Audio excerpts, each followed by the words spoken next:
আজকে একটা গুরুত্বপূর্ণ খবর দেখলাম আর কি, যেটা মানে এখন অনলাইনে সোশ্যাল মিডিয়াতে বেশ গসিপ আলোচনা সমালোচনার জন্ম দিয়েছে। সেটা হচ্ছে মাননীয় প্রধান বিচারপতির সাথে আমাদের মাননীয় সেনাপ্রধানের একটা বৈঠক হয়েছে চিফ জাস্টিসের ব্যক্তিগত গুলশানের যে বাসায়, সেখানে আর কি। তো এইটা একটা হলো প্রোটোকলের ব্যাপার, প্রধান বিচারপতির সাথে সেনাপ্রধান আসলে মিট করতে পারি কিনা, যেহেতু প্রধান বিচারপতি রাষ্ট্রের একটা বিভাগের প্রধান, তিনটা বিভাগের একটার, এবং সেটা প্রধান উপদেষ্টার অনুমতি ছাড়া এই ধরনের মিটিং হওয়া সম্ভব কিনা, এবং প্রধান উপদেষ্টার সাথে যে লাইন অফ কমিউনিকেশন প্রধান সেনাপতির থাকার কথা সেটা এখানে ব্রেক হয়েছে কিনা, এই আলোচনা তর্কটা তো আছে, বৈধতা অবৈধতার প্রশ্ন। এবং সেনাপ্রধান যে প্রধান উপদেষ্টার কথা শোনেন না, প্রধান উপদেষ্টার নির্দেশনা মানেন না অথবা কোঅপারেট করেন না, এইরকম একটা কথা অ্যাডমিনিস্ট্রেশনের ভিতরে বেশ চাওর আছে, যেটা আমাদের কারোর জন্য খুব মানে কল্যাণকর না, সুখকর না। তো সেই জায়গাতে আরও কয়েকটা বিষয়, প্রধান বিচারপতিকে আমরা বিভিন্ন সময় দেখেছি যে American ambassador, charge D affairs যে আছে, ব্রিটিশ হাই কমিশনার, ইউ যে হেড অফ ডেলিগেশন, তার সাথে মিটিং করতে আমরা দেখেছি। এবং আমার বিশ্বাস সেনাপ্রধানও বিভিন্ন ফোরামে এই ধরনের লোকদের সাথে মেলামেশা করেন, কথা বলেন। এবং এই আজকের এই মিটিংগুলোকে দেখে এবং গত কয়েকদিনের আরও কিছু খোঁজখবর পাওয়ার পরে মনে হচ্ছে যে একটা ভয়ঙ্করের একটা চক্রান্ত এখানে চলছে আর কি। এখন সেনাপ্রধানের সাথে প্রধান বিচারপতির আসলে কি আলোচনা হতে পারে, মানে টপিক কি, এটা মানে একটা বাহিনী প্রধান, তিনি আসলে কি নিয়ে কথা বলতে চান, প্রধান বিচারপতির সাথে বিজনেসটা কি। এখানে পলিটিক্যালি চিন্তা করলে শুধুমাত্র একটা দুইটা মোটা দাগে বিষয় দেখতে পাই আর কি। একটা হচ্ছে আপনার কেয়ারটেকার যে নির্বাচনকালীন সরকার ব্যবস্থাপনাটা আছে, সেটা একটা রায়ের মাধ্যমে প্রায় ফিরে আসছে। আর যেহেতু এই প্রধান বিচারপতির মেয়াদ ডিসেম্বরে শেষ হয়ে যাওয়ার কথা, তাহলে টেকনিক্যালি তিনি চাইলে আগামী নির্বাচনের আগে নির্বাচনকালীন সরকার প্রধান হতে পারেন, কেয়ারটেকারের আইডিয়াটা মাথায় রেখে।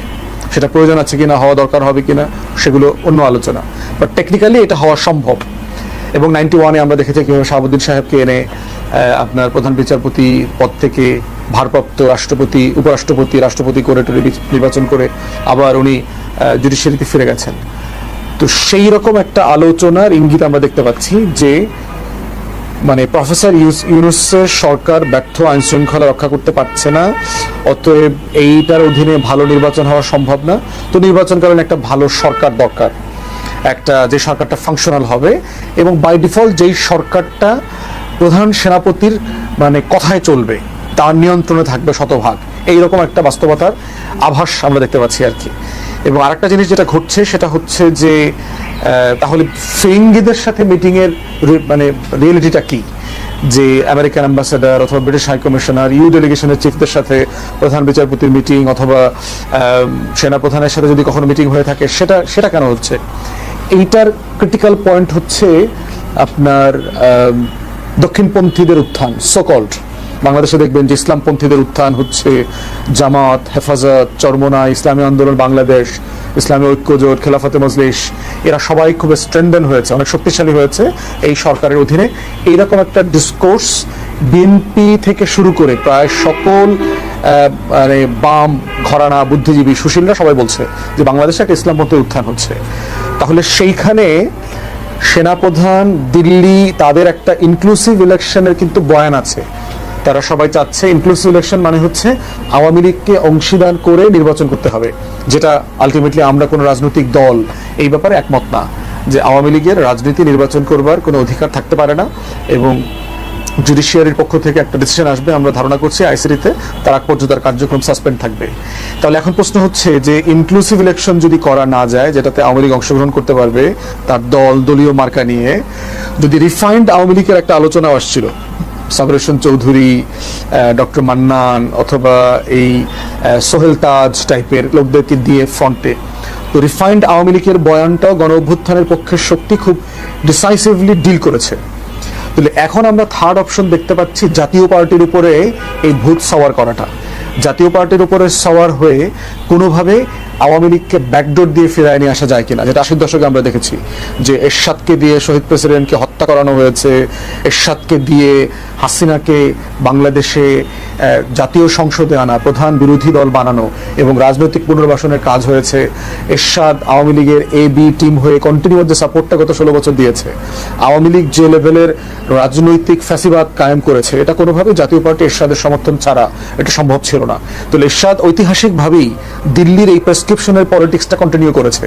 অতএব জাতীয় পার্টি আওয়ামী লীগের পরে সবচেয়ে বিশ্বস্ত দিল্লির ল্যাসপেন্সার যদি বলেন, এই ল্যাসপেন্সার গোষ্ঠীর নাম হচ্ছে জাতীয় পার্টি। অতএব এইটা হচ্ছে আওয়ামী লীগকে পুনর্বাসন করা, দিল্লির আধিপত্যবাদ ধরে রাখার তৃতীয় জায়গা আর কি। এবং এটাকে কেন্দ্র করে দেখতে পাচ্ছেন যে জাতীয় পার্টির নেতা কর্মীদের ব্যাপারে তেমন কোনো মামলা টামলা হয় নাই, তাদের ব্যাপারে গ্রেফতার করা, চুরি চামারি তারা যে করছে, জাতীয় পার্টির নেতারা যে শত শত কোটি টাকার মালিক হয়েছে বিভিন্ন জন, তাদের পার্টি সেক্রেটারি মুজিবুল হক চুন্নুর বিরুদ্ধে প্রচুর রিপোর্ট হয়েছে, আরো অনেক নেতার বিরুদ্ধে হয়েছে। তাদের এই আওয়ামী যে দুঃশাসনের মামলাগুলো, গণহত্যার মামলা, কোথাও দেখবেন জেএম কাদের সাহেব থেকে শুরু করে কারো বিরুদ্ধে তেমন কোনো মামলা হয়নি। এবং তারা দিব্যি পার্টি অফিস খোলা রেখে, গুলশানের অফিস, এই বিজয়নগরের অফিস, সবকিছু খোলা রেখে তারা দিব্যি রাজনৈতিক কার্যক্রম করছে এবং তারা ওপেনলি করছে, ন্যূনতম লজ্জা শরম কিছু নাই। এবং একইভাবে আমরা দেখলাম জাতীয় পার্টির মধ্য দিয়ে কিভাবে সাবেক ছাত্রলীগ পুনর্বাসিত হচ্ছে। তারা এই যে গণ অধিকার পরিষদের সাথে যে সংঘর্ষ হলো দেখলাম, সেখানে সাবেক ছাত্রলীগ কিভাবে জাতীয় পার্টির ব্যানারে এসে মিছিল মিটিং করছে। দেশের বিভিন্ন জায়গাতে আমরা দেখেছি জাতীয় পার্টির ব্যানারে কিভাবে আওয়ামী লীগ পুনর্বাসিত হচ্ছে। তাহলে এই যে প্রসেস, তাহলে সেনাপ্রধান চেষ্টা করতে পারেন যে ইউনূস সরকারের সরায়া দিয়ে প্রধান বিচারপতি রিফাত আহমেদ সাহেবকে কেয়ারটেকারের প্রধান করা। যদি এটা উনি করতে রাজি থাকেন, তাহলে যেটা করবে উনি এখানে ক্ষমতা প্রয়োগ করে একটা 111 সিচুয়েশন ক্রিয়েট করবে। এবং এটা আমরা দেখতে পাচ্ছি। এখন রিফাত সাহেব রাষ্ট্রপতির হতে এর আগে কিন্তু অস্বীকার করেছেন, উনি রাষ্ট্রপতির দায়িত্ব নেবেন না। এখন প্রশ্ন হচ্ছে, যেই গণ অভ্যুত্থান এই জনাব রিফাত আহমদ সাহেবকে প্রধান বিচারপতি বানালো, যিনি অলরেডি হাইকোর্টের সবচেয়ে সিনিয়র বিচারপতি হবার পর অ্যাপিলেট ডিভিশনে স্থান পান নাই, তিনি আজকে এই গণ অভ্যুত্থানের কারণে 1400 শহীদের কারণে আজকে প্রধান বিচারপতি হওয়ার সুযোগ পেয়েছেন এবং এটার জন্য সে যোগ্য। তিনি কি আসলে এই দিল্লির এজেন্ডা বাস্তবায়নে অংশীদার হবেন? তাকে কি আমরা আগামী দিনে মির্জাফর এবং গাদ্দার বলে গালি দিতে বাধ্য হব? তার মাধ্যমে কি 1400 শহীদ বেইমানি শিকার হবেন? লেন্দুব দর্জির শাসন ব্যবস্থা কায়েম হবে? তিনি কি আসলে এই প্রফেসর ইউনূসের সরকারের সাথে বেইমানি করে, যাদের মাধ্যমে উনি প্রধান বিচারপতি হলেন, তাদেরকে ছুরি মেরে বেইমানি করে দিল্লির এই যে ছক রাজনীতির, আওয়ামী লীগকে ফিরায় নিয়ে আসার ছক, এই ছকে রাজি হবেন? আমাদের গণ অভ্যুত্থানের সকল শক্তিকে উনি মানে শুধু মনোকষ্ট না, উনি বেইমানি করবার এই কাজটার দায়িত্ব আসলে নেবেন কিনা, সেটা yet to see, history will জাজ। এবং সেটা যদি করেন, মাননীয় প্রধান বিচারপতি মনে রাখবেন, মির্জাফর এবং লেন্দুব দর্জিদের মৃত্যু কিন্তু সম্মানজনক মৃত্যু হয় নাই। এবং আপনার বিরুদ্ধেও সারা বাংলাদেশ আপনাকে যেভাবে সম্মান করে, আপনার বিরুদ্ধে আমরা ফাইট করেছি যেভাবে প্রধান বিচারপতি হবার ব্যাপারে, আপনার ব্যাপারেও কিন্তু দেশের মানুষ আপনাকে গাদ্দার বেইমানের তালিকা রাখবে। এবং এর আগের প্রধান বিচারপতিদের ব্যাপারে যে ঘটনাগুলো ঘটেছে, সিনহা, এবিএম খায়রুল হক, এই ঘটনাগুলো দয়া করে মনে রাখবেন। দয়া করে গণ অভ্যুত্থানের বিপক্ষে যাবেন না, 1400 শহীদের রক্তের সাথে গাদ্দারি করবেন না। এইটা আমাদের বিনীত অনুরোধ। যদি করেন, ইতিহাসের যেই পরম্পরায় যা যা ঘটেছে, এগুলোর বাস্তবতা আপনার জীবনে ফিরে আসতে পারে, এটা মনে রাখবেন। এখন বাকিটা আপনার জাজমেন্ট। আপনি এখন আমেরিকান অ্যাম্বাসেডর কি বলছে, ব্রিটিশ হাই কমিশনার কি বলছে, ইউ ডেলিগেশনের চিফ কি বলছে, এবং সেটা দিয়ে আপনি প্রধান সেনাপতি মানে পারসুয়েশনে যদি আপনি এই কাজটা করেন, এই বাস্তবতা পরিণতিগুলোর ব্যাপারে আমি বিনীতভাবে আপনাকে আগাম জানিয়ে রাখলাম আর কি। এরপরে দেখেন ঘটনা যেগুলো ঘটতেছে, 111 সিচুয়েশনটা কিভাবে ক্রিয়েট হয় দেখেন। লগি বৈঠার কথা আমাদের মনে আছে, 2006-এর 28শে অক্টোবর যে আওয়ামী লীগ যে লেভেলের তাণ্ডব করলো ঢাকা শহরে এবং ঢাকার বাইরে, লগি বৈঠা এনে দিনের দুপুরে ক্যামেরার সামনে প্রায় 21 জন অথবা 28 জন রাজনৈতিক দলের নেতা কর্মীকে রাজপথে কুকুরের মতো, সাপের মতো পিটায় হত্যা করলো। এবং এই সিচুয়েশনটা কি হয়েছে, আইন শৃঙ্খলা ধসে পড়েছে, অতএব এই নির্বাচন হওয়া সম্ভব না। এটাকে কেন্দ্র করে জানুয়ারি 2007-এ যে নির্বাচন হওয়ার কথা ছিল, সেই নির্বাচনটা বাতিল হয়ে গেল। তত্ত্বাবধায়ক যারা প্রধান ছিলেন রিজাইন করলেন, ইয়াজউদ্দিন এর কাছ থেকে দায়িত্ব মইনুল আহমদের কাছে চলে গেল। দিল্লির ইলেকশন ইঞ্জিনিয়ারিং এবং এই যে দিল্লির আধিপত্যবাদ কায়েম হইল। এবং দেখেন একই নাটক কিভাবে ছক করতেছে দিল্লির যে বিশাল অংশ। এবং আমি যখন মাননীয় প্রধান সেনাপ্রধান এবং এই যে প্রসেসের কথা বলছি, সেনাবাহিনীর যারা সম্মানিত সদস্য আছেন, সিপাহী আছেন, জওয়ান আছেন, কর্মকর্তা আছেন, দয়া করে আমার কোনো বক্তব্যকে আংশিক বুঝবেন না। আপনাদের জন্য যখন কেউ কথা বলার ছিল না, পিলখানার শহীদদের জন্য, তখন কিন্তু আমি ঝুঁকি নিয়ে বাংলাদেশে রাজপথে বক্তব্য দিয়েছি। পিলখানায় হাজার হাজার মজলুম বিডিআর জওয়ানের জন্য যখন কথা বলার মানুষ ছিল না বাংলাদেশে, তেমন সেখানেও কিন্তু আমি আওয়ামী লীগের বিরুদ্ধে তখন ঝুঁকি নিয়ে কথা বলেছি। আওয়ামী আমলে মজলুম এই সশস্ত্র বাহিনীর যারা কর্মকর্তা, যারা সিপাহী ছিলেন, যারা নির্যাতনের শিকার হয়েছেন, আপনাদের হয়ে কিন্তু আমরা কথা বলেছি। অতএব আমি সেনাবাহিনীর বিরুদ্ধের লোক না, সশস্ত্র বাহিনীর বিরুদ্ধের লোক না, আমি বাংলাদেশের স্বাধীনতার পক্ষের লোক, আজাদির পক্ষের লোক।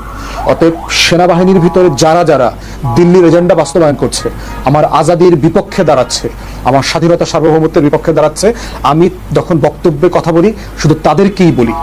আমাদের গোয়েন্দা সংস্থাগুলো, ডিজিএফআই, এনএসআই, ডিবি, এসবি, এই যে টোটাল আইন শৃঙ্খলা বাহিনী ফোর্সেস, আমাদের আমলাতন্ত্র, এর ভিতরে যে বিশাল আওয়ামী দোসররা রয়ে গেছে, আমার বক্তব্য সামরিক এবং বেসামরিক সেই আমলাতন্ত্রের বিপক্ষে, দেশপ্রেমিক অংশের বিপক্ষে না।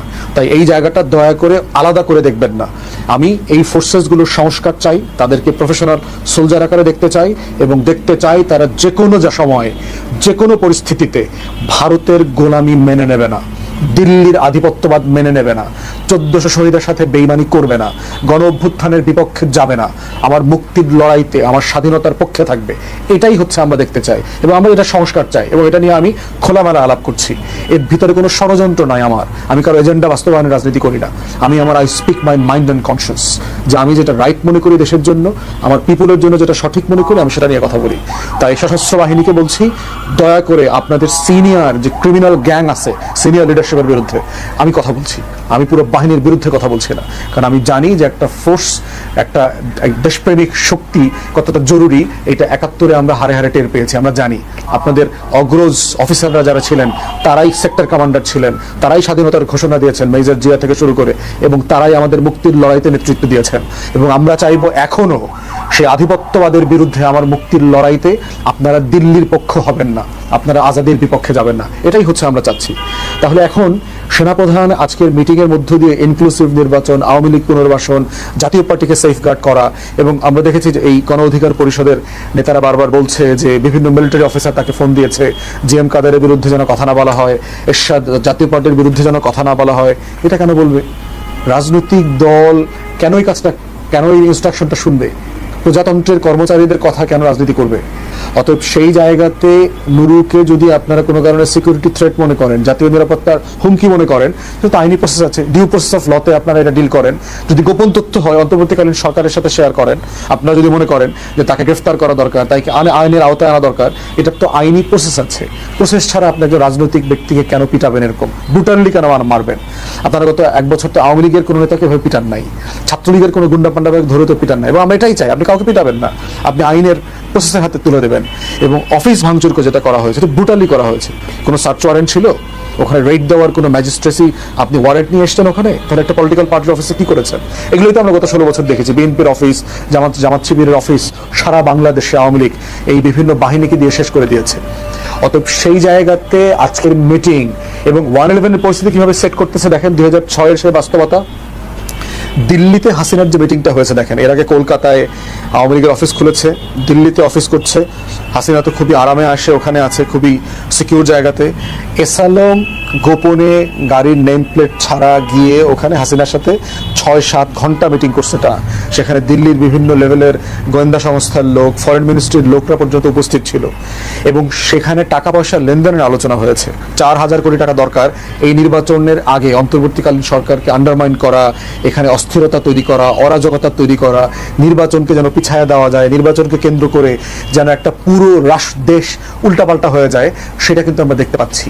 এই পরিকল্পনার অংশ হিসেবে কিন্তু টাকা পয়সার লেনদেন ছড়িয়ে গেছে। এই যে মঞ্চ 71-এর নাটক করলো দেখলেন, ডিআরইউতে এই যে সুশীল শাহবাগীরা মিলে এই যে আওয়ামী চেতনাবাজ ব্যবসায়ী যারা ছিল, এই দেখেন এই চেতনাবাজরা কিন্তু বিশিষ্ট বুদ্ধিজীবী আকারে হাজির হয়েছে, বিশিষ্ট সুশীল আকারে আসছে। দক্ষিণপন্থীদের উত্থান, অতএব হুজুরদেরকে ঠেকাইতে হবে, হুজুরদেরকে ঠেকাইতে হলে আমার সেকুলার লিবারাল পলিটিক্যাল দল লাগবে, অতএব আওয়ামী লীগের বিকল্প নাই। ন্যূনতম যদি আওয়ামী লীগকে এখন গণহত্যার অভিযোগে যেহেতু বিচার চলছে, তারা এখনো ক্ষমা চায় নাই, তাদেরকে হয়তো নির্বাচনে আনা যাবে না, তো আপাতত জাতীয় পার্টির ব্যানারে ফিরায় নিয়ে আসা। এবং এসালামের টাকার রং দেখেন, চট্টগ্রাম বিশ্ববিদ্যালয় কেন্দ্রিক যে মারামারি হচ্ছে, মঞ্চ ৭১ নিয়ে যেই ঝামেলাটা পাকলো এখানে দেখলেন, তারপরে গণ অধিকার পরিষদ, নুরু, জাতীয় পার্টির অফিস নিয়ে যে বিষয়টা চললো এখানে, এরপরে আজকে ধানমন্ডির সামনে আওয়ামী লীগের ঝটিকা মিছিল, গুলিস্তানে গত ২-৩ দিন আগে আওয়ামী লীগের ঝটিকা মিছিল, এইগুলো কিন্তু এসালামের টাকা যে কথা বলছে এগুলোর প্রমাণ। এখানে যে প্রচুর অস্থিরতা সৃষ্টির চেষ্টা করা হচ্ছে, তাহলে এর মানে কি এটা প্রমাণ করা যে অন্তর্বর্তীকালীন সরকারকে ব্যর্থ প্রমাণ করা? অন্তর্বর্তীকালীন সরকার পারছে না, ইমার্জেন্সি দিতে হবে, নির্বাচন ভালো হবে না। সিপিডিও দেখলাম ৬-৭টা অস্থিরতার কথা বলছে যে কেন ফেব্রুয়ারিতে ভালো নির্বাচন হওয়া সম্ভব না, এবং ওই একই বয়ান তৈরি করবার চেষ্টা করা হচ্ছে বিভিন্ন সুশীল বুদ্ধিজীবীদের মাধ্যমে। তাহলে এক্স্যাক্টলি যেই প্লেয়াররা, বিভিন্ন পত্রিকার সম্পাদকরা, বিভিন্ন থিঙ্ক ট্যাঙ্কের প্রতিষ্ঠানরা, বুদ্ধিজীবী লেখকরা যেই ভাষায় 111-এর বৈধতা, সম্মতি, বয়ান তৈরি করেছিল, যাদেরকে ঠেকানোর জন্য তারা প্রস্তুতি নিচ্ছিল, সেই বাস্তবতাগুলো কিন্তু তৈরি হচ্ছে। এবং স্যাডলি গণ অভ্যুত্থানের পরে আমাদের যে অনেকগুলো ব্যর্থতা, সেই ব্যর্থতার কথা আমরা আগস্টের ৫ তারিখ থেকে গত বছর বলে আসতেছি। চুপ্পুকে সরাইতে হবে, সংবিধান সাসপেন্ড করতে হবে, জাতীয় সরকার করতে হবে গণ অভ্যুত্থানের পক্ষের সকল শক্তিকে নিয়ে। আমলাতন্ত্রের ভিতরে, সামরিক বেসামরিক প্রশাসনে দিল্লির যত গোলাম আছে, দোসর আছে আওয়ামী লীগ জাতীয় পার্টির 14 দলীয় লেসপেন্সার যারা আছে, এদেরকে প্রশাসন থেকে বাহির করে দিতে হবে। আমাদের প্রত্যেকটা ফোর্সগুলোকে শুধুমাত্র দেশপ্রেমিক লোকদেরকে দিয়ে আমাদের ফোর্সেস চলবে। কোনো দিল্লির কাছে গিয়ে পূজা দিয়ে, প্রণব মুখার্জির সাথে দেখা করে, মোদির সাথে দেখা করে, এখানে ইন্ডিয়ান হাই কমিশনে গিয়ে যারা জেনারেল হয়েছে, পদোন্নতি পাইছে, জিউসি হয়েছে, বিভিন্ন গুরুত্বপূর্ণ জায়গায় বসছে, এদেরকে বিদায় করে দেওয়ার কথা গত 1 বছর আগে থেকে বলছি। আমরা বলছি আমাদের ফোর্স আজাদির পক্ষের ফোর্স হইতে হবে, দিল্লির আধিপত্যবাদীর বিরুদ্ধের ফোর্স হইতে হবে, এবং এইটাই ছিল আমাদের কামনা বাসনা।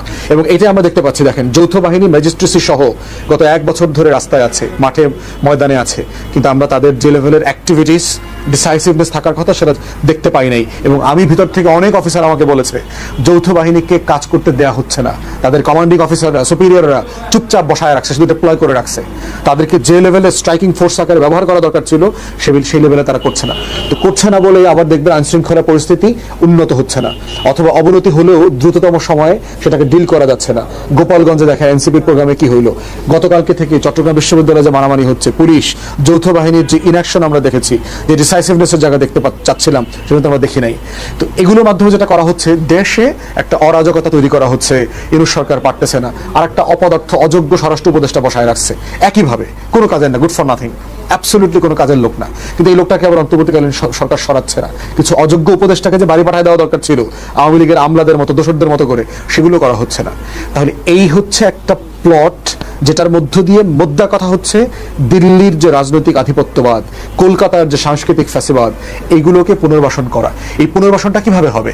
আওয়ামী লীগকে রাজনীতিতে ফিরায় নিয়ে আসা, জাতীয় পার্টিকে ফিরায় নিয়ে আসা, 14 দলকে ফিরায় নিয়ে আসা। না করলে কি হবে? আওয়ামী লীগ শুধু পুনর্বাসিত হবে তা না, এখানে ইসলামপন্থীদের উত্থান হবে, তো জঙ্গি বাড়বে, তো মৌলবাদ গোষ্ঠী বাড়বে। এইটা হচ্ছে ফিয়ার মঙ্গারিং করা হচ্ছে। এবং এটার মধ্য দিয়ে আমরা দেখতে পাচ্ছি যে এক্স্যাক্টলি 2006-এর মডেলে যেই প্লেয়ারদের সাথে রাষ্ট্রের মিট করার কথা, প্রধান বিচারপতি মনে রাখেন তখনকার সদ্য সাবেক প্রধানমন্ত্রী কে এম হাসান, এক্স্যাক্টলি আগামী ডিসেম্বরে সদ্য সাবেক প্রধান বিচারপতি হয়ে যাবেন ডক্টর রিফাত আহমেদ, এক্স্যাক্টলি মনে রাখেন তখন এই যে American ambassador, British high commissioner, EU ডেলিগেশনের চিফ জায়গায় গিয়ে মিটিং করতো, ফিরিঙ্গি মহলে বিভিন্ন জায়গাতে দাওয়াত দিত, রাজনৈতিক দলগুলোর সাথে মিটিং করতো। এখন এই যে চুপ্পুকে সরানো গেল না, বিএনপি কি আসলে এটার মধ্য দিয়ে নিরাপদ? আসলে আমি বোধ করছি না। যদি নির্বাচনকালীন সরকার হয় এবং সেই সরকার যদি মানে প্রধান সেনাপতির অধীনে হয়, 111-এর সরকার হয়, মইনীয় আহমদ যা করেছে বিএনপির কপালে আসলে তাই হবে। তাই আমরা বোধ করছি অন্তর্বর্তীকালীন সরকার, প্রফেসর ইউনূসকে বলছি, আপনি সকল রাজনৈতিক দলকে নিয়ে একটা এই নির্বাচনকালীন প্রয়োজনে জাতীয় সরকার এবং তত্ত্বাবধায়ক সরকারের একটা ঘোষণা আপনি দিয়ে দেন। যে এই সরকারই জাতীয় সরকার, সবাইকে নেন প্রয়োজনে এখনই আপনি আগামী 6 মাসের জন্য ফেব্রুয়ারি পর্যন্ত জাতীয় সরকার করে ফেলেন সকল রাজনৈতিক দলকে নিয়ে, এবং এদের অধীনেই একটা ভালো নির্বাচন হতে পারে, কারণ সবাই প্রাতিষ্ঠানিকভাবে রিফর্মের পক্ষে, একটা ভালো নির্বাচনের পক্ষে। এবং এই সরকারটাকে আপনি তত্ত্বাবধায়ক সরকার বানায় ফেলেন, যেন নতুন কোনো তত্ত্বাবধায়ক সরকারের আলাপ আসতে না পারে। সেটা এই ফেব্রুয়ারি পর্যন্ত এই আলাপের ঊর্ধ্বে থাকতে হবে। ওই যে কনস্টিটিউশনের মাধ্যমে যেটা ফেরত আসছে বিচার, ওটা সংসদ দেখবে। রেগুলার গভর্নমেন্ট আসলে পরে দেখা যাবে যে সংশোধনী রায় কিভাবে এনফোর্স করবে স্টেট, ওইটা ডিফারেন্ট এক্সিকিউটিভ প্রসেস, এটা এখনই করতে আমরা বাধ্য না। অতএব সেই জায়গাগুলোতে এই চক্রান্তগুলো সম্পর্কে আমাদের আহ্বান হচ্ছে, বাংলাদেশের সকল দেশপ্রেমিক জনগণ দয়া করে ভিজিলেন্ট থাকেন। Vigilance is the only guarantee for freedom, এটা মাথায় রাখবেন। জাতি, দেশের মানুষ, আপনারা যদি স্বাধীন থাকতে না চান, আপনার আজাদির লড়াই আরেকজন লড়ে দেবে না। আপনি যদি স্বাধীন থাকতে না চান, ইটস ইউর চয়েস, আপনি পরাধীন হয়ে থাকবেন, কোনো সমস্যা নাই। আমার বাহিনীগুলো, আমার পুলিশ, আমার র্যাব, আমার গোয়েন্দা সংস্থাগুলো, আমাদের সশস্ত্র বাহিনী, সেনাবাহিনী, আমাদের বিমান বাহিনী, নৌবাহিনী, কোস্টগার্ড, এই প্রত্যেকটা বাহিনীকে আমরা এই আজাদির রক্ষার লড়াইতে পাশে চাই, গণ অভ্যুত্থানের পক্ষে চাই, আমরা 1400 শহীদের পক্ষে চাই। দিল্লির আধিপত্যবাদের এই লড়াইতে কোনো বয়ানের উপরে ভিত্তি করে আওয়ামী লীগকে, জাতীয় পার্টিকে পুনর্বাসন করে